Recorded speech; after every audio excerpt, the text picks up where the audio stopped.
Se ha producido un ataque de Ucrania contra la región rusa de Briansk. 5 misiles balísticos de largo alcance llamados ATACMS, de fabricación y con autorización estadounidense, fueron derribados por el ejército ruso. El ataque tuvo como objetivo una instalación militar situada cerca de la ciudad de Karashev. Ahí la estamos observando, por supuesto, es la que se ve sombreada en rojo. Karashev, como ven, muy cerca de Ucrania, ¿verdad? En concreto, los proyectiles iban dirigidos a un arsenal de la 77ª, la número 67, pues, de la Dirección Principal de Misiles y Artillería Rusa, a unos 110 kilómetros de la frontera con Ucrania, como pueden apreciar. En ese contexto, el presidente de la Federación Rusa, Vladimir Putin, habría ratificado la doctrina nuclear de Rusia actualizada. Ojo con esto. Y con la divulgación de este documento, la Federación Rusa declara que una agresión en contra de su territorio o sus aliados por parte de un Estado no nuclear, respaldado por un Estado nuclear, se considerará un ataque conjunto.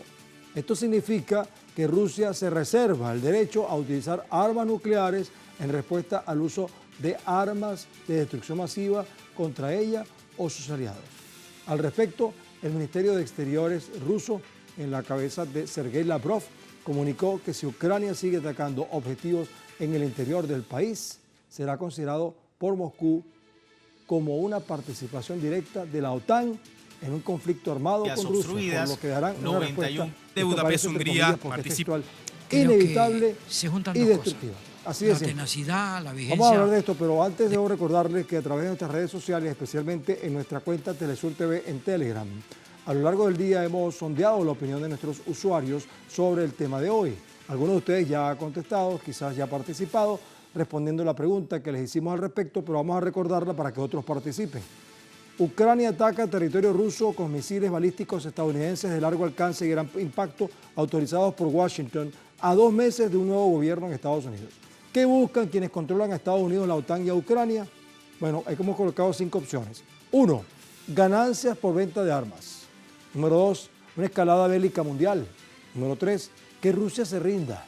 4. Imponer su hegemonía imperialista aún más. Y 5. Condicionar un acuerdo de paz.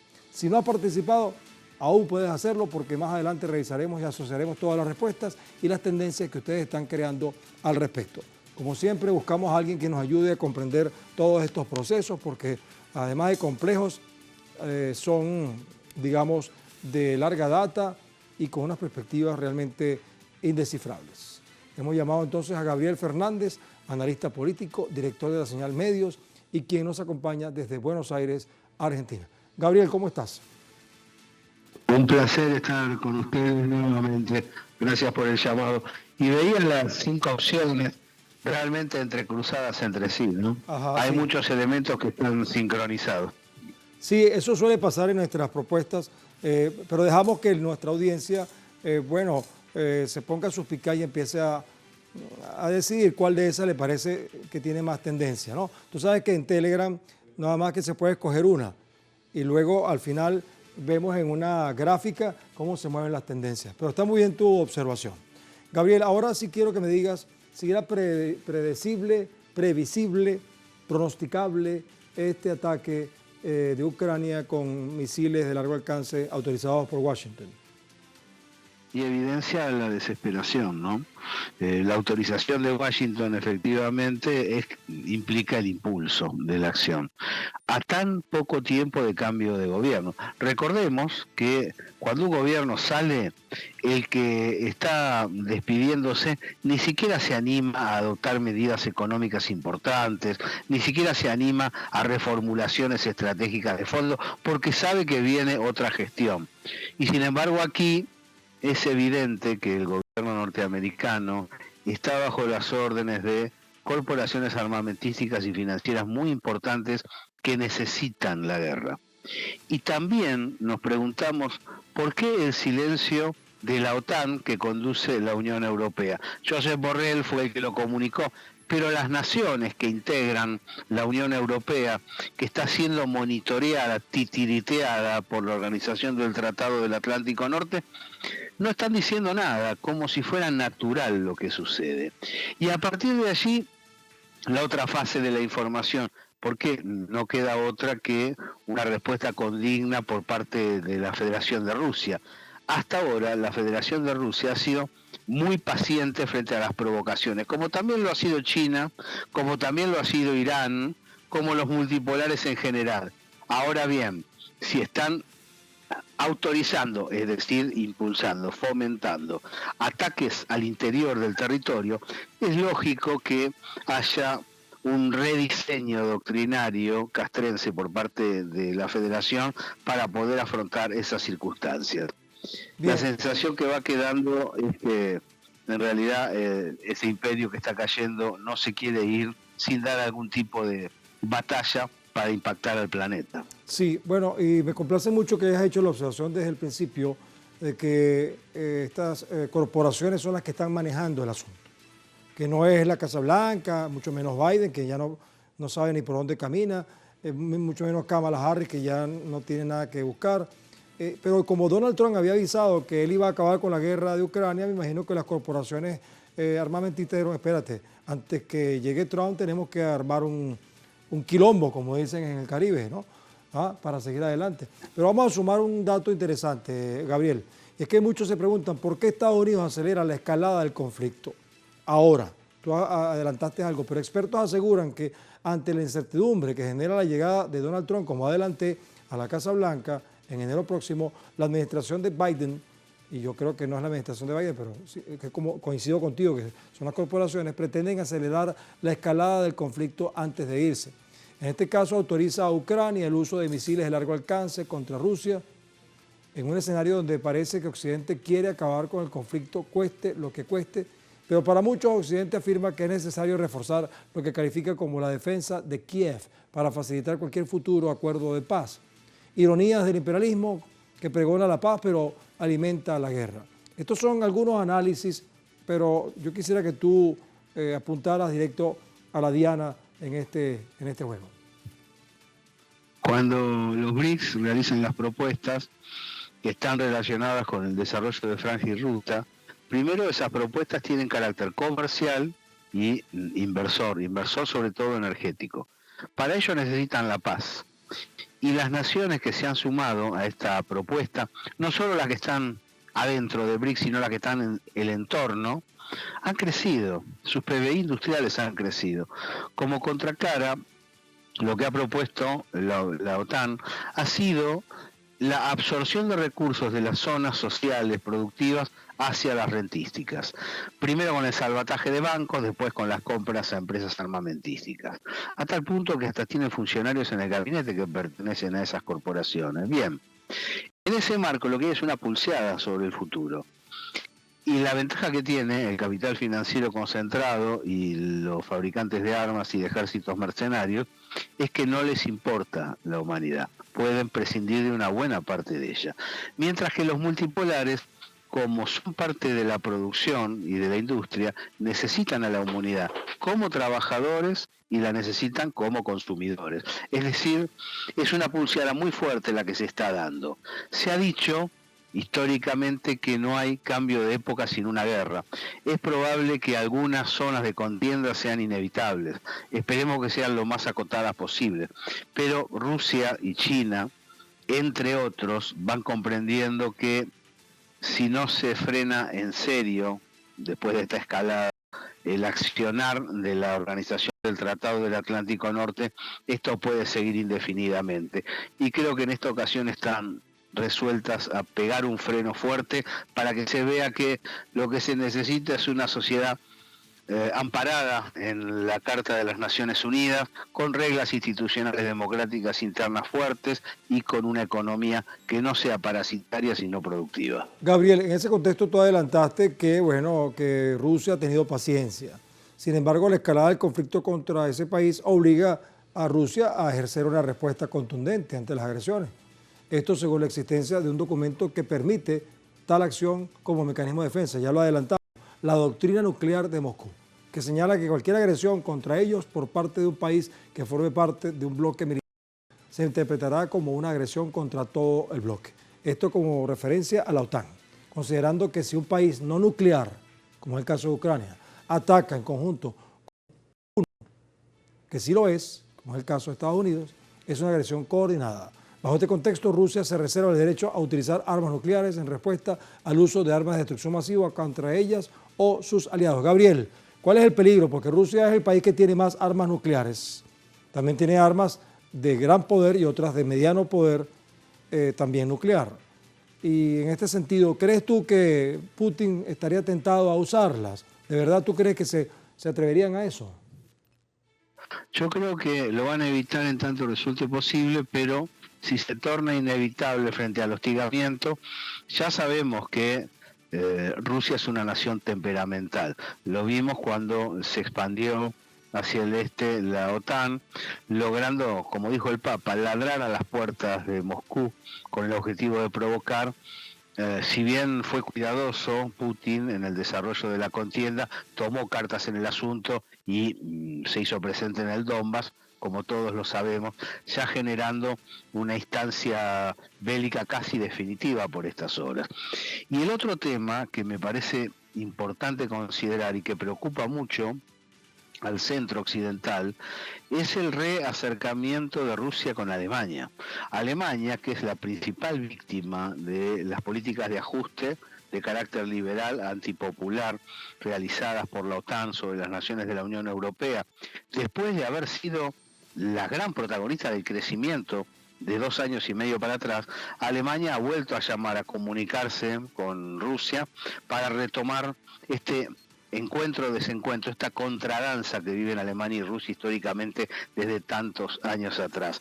Eso creo que preocupa mucho porque a través de la destrucción del Nord Stream y del forzamiento de las políticas de Scholz, OTAN creyó que tenía dominada a una Alemania que cada vez se hundía más en su propia ciénaga. Sin embargo, da la sensación que después de las elecciones de enero, Alemania puede llegar a tomar otro camino.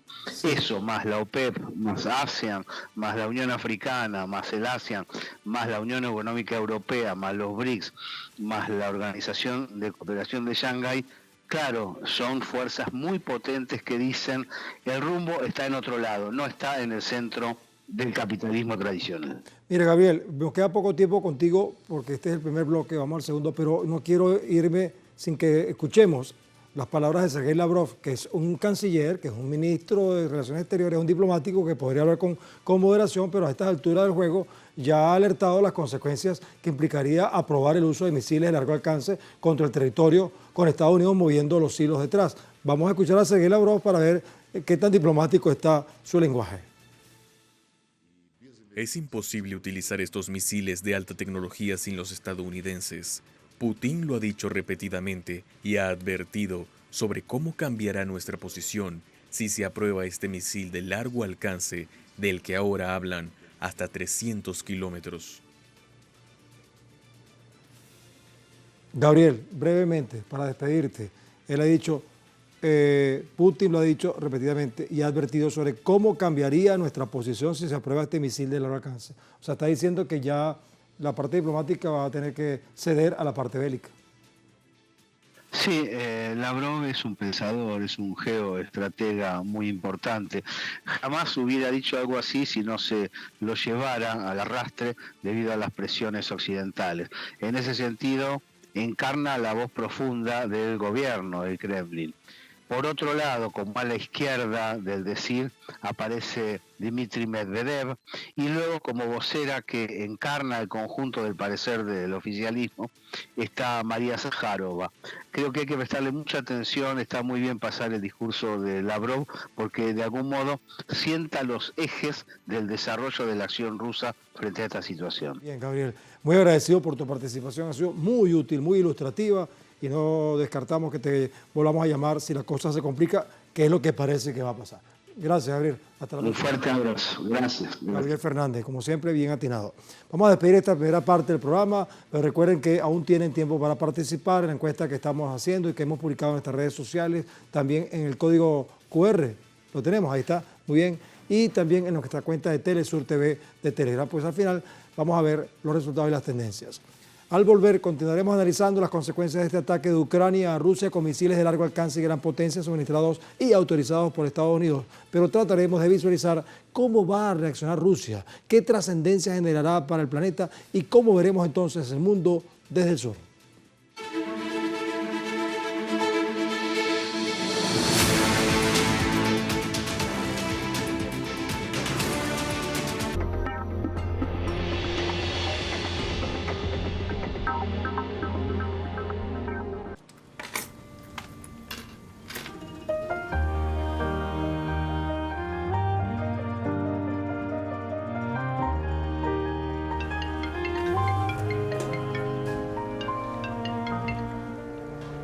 Aló, hijo, ¿te dieron el trabajo? No, mamá. Me no gané, mamá.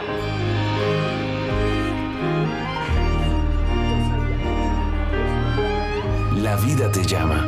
Movistar. Todos los días se desarrollan nuevos acontecimientos y escenarios en América Latina y el mundo. Por eso siempre tenemos nuestra agenda abierta.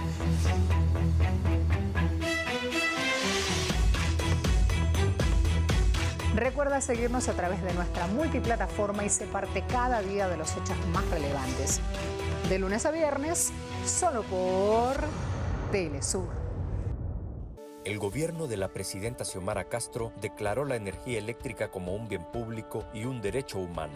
Más de 900.000 familias no pagan energía eléctrica. Con la operación de Patuca 3, son 9 centrales hidroeléctricas que son administradas por la NE, llevando energía a miles de comunidades y ahorrando al Estado millones de lempiras. Seguimos trabajando e invirtiendo en generación, transmisión y distribución, avanzando en el rescate, defensa y mejora de nuestra empresa nacional de energía eléctrica. La NE es patrimonio de la nación. La NE es nuestra. Xiomara sí cumple. Gobierno de la República.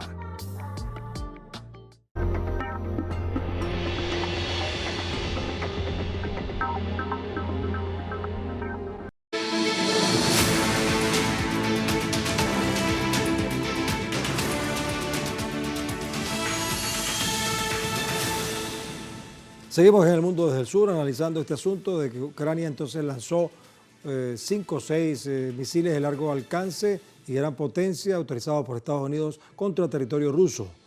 Vamos a incorporar en esta conversación desde Chile a Nicolás Hatwat-Chahwan, analista internacional, especialista en temas del Medio Oriente. Nicolás, te voy a pedir que me acompañes a escuchar un material que tenemos acá que va a ser útil para la pregunta que te voy a hacer, ¿oíste? Así que bueno, este martes el presidente de Ucrania, Volodymyr Zelensky, aseguró que el año próximo se descubrirá el ganador del conflicto. Textualmente dijo lo siguiente: en los momentos decisivos, y será el año que viene, debemos evitar que nadie en el mundo dude de la resistencia de todo nuestro Estado. Y en esta fase de la guerra se decidirá quién aplastará, nosotros al enemigo o el enemigo a nosotros. ¿Se trata de una amenaza o un plan para presionar a la saliente administración de Biden?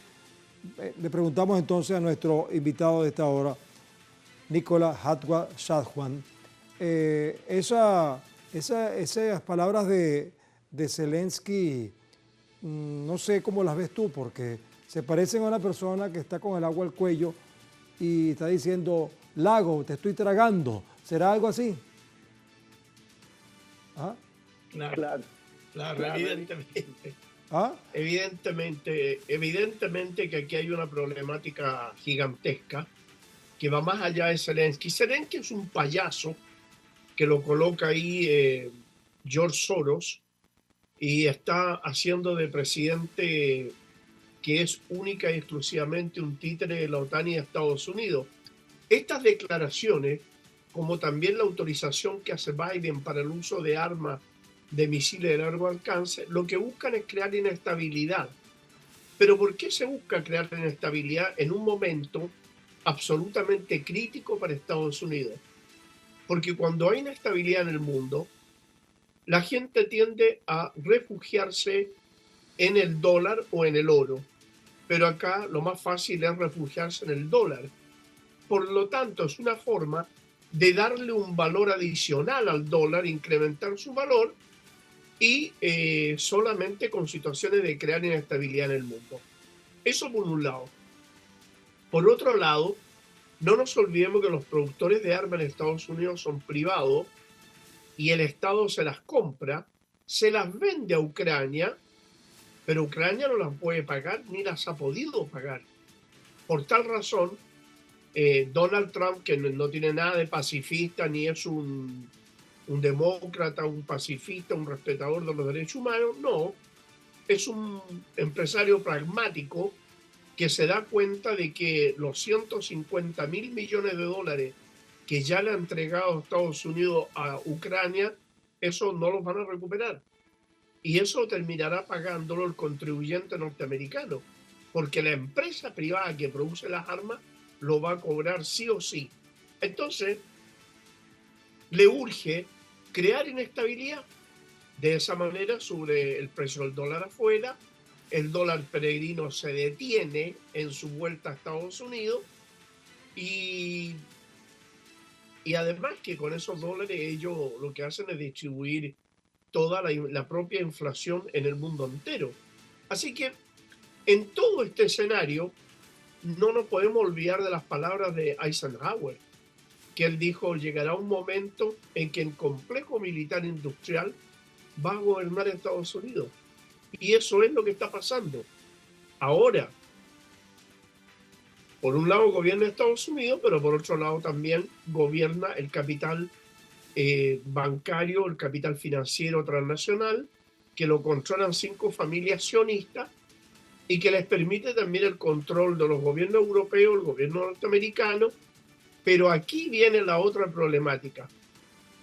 Lo que ha dicho Zelensky y el llamado a incrementar la guerra, esta amenaza permanente sobre Rusia, lo que ha sido para ellos es un boomerang, porque los pueblos europeos, producto del encarecimiento de la vida por el mayor valor del petróleo, el mayor valor del gas, ellos que están pagando 200 y 300%, se les ha incrementado el costo de la vida y los pueblos europeos recién están comprendiendo que sus gobiernos gobiernan para las transnacionales y no para los pueblos de Europa. Sí. Ahí hay otra situación bastante grave. Nicolás, entonces, bueno, de acuerdo con lo que tú acabas de decir y en síntesis, ante la pregunta de Zelensky de quién va a ganar esto, bueno, en una guerra nadie gana. Podríamos decir que todo el mundo pierde, excepto los vendedores de armas, que siempre ganan. El nuevo giro que ha tomado la guerra de Ucrania contra Rusia es calificada por el ministro de Asuntos Exteriores de Rusia, Sergei Lavrov, como una señal clara de que Occidente, esa expresión a mí no me gusta mucho, porque cuando dicen Occidente, en Venezuela y tú también allá en Chile estamos en Occidente, pero bueno, se refieren a Estados Unidos, a Europa, a las potencias pues de Occidente, pretenden escalar el conflicto o incluso unirse a él. Durante la cumbre del G20, que acaba de terminar, por cierto, en Brasil, el ministro insistió que si la aprobación del alcance de 300 kilómetros en los misiles se lleva a cabo, Rusia solo se encargará de su propia seguridad, advirtiendo que las nuevas condiciones bélicas determinan nuevas técnicas de defensa para Moscú y sus tropas.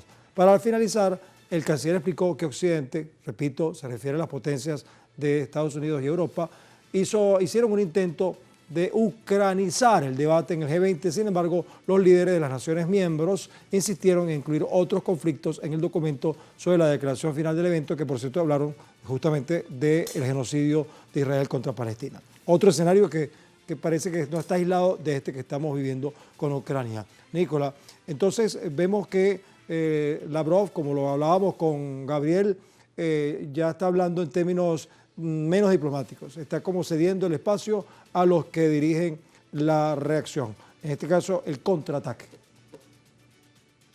Claro, pero hay lo que dice Lavrov de que Occidente busca una escalada en el conflicto, evidentemente que lo está haciendo, evidentemente. Si ustedes han observado, Donald Trump en su campaña y ahora lo ha repetido varias veces que Estados Unidos se tiene que reindustrializar en aquellas áreas que se estaba produciendo en el sudeste asiático, en China, y que ellos eran consumidores de un producto que les llegaba barato desde allá. por lo tanto habían dejado de producirlo en Estados Unidos.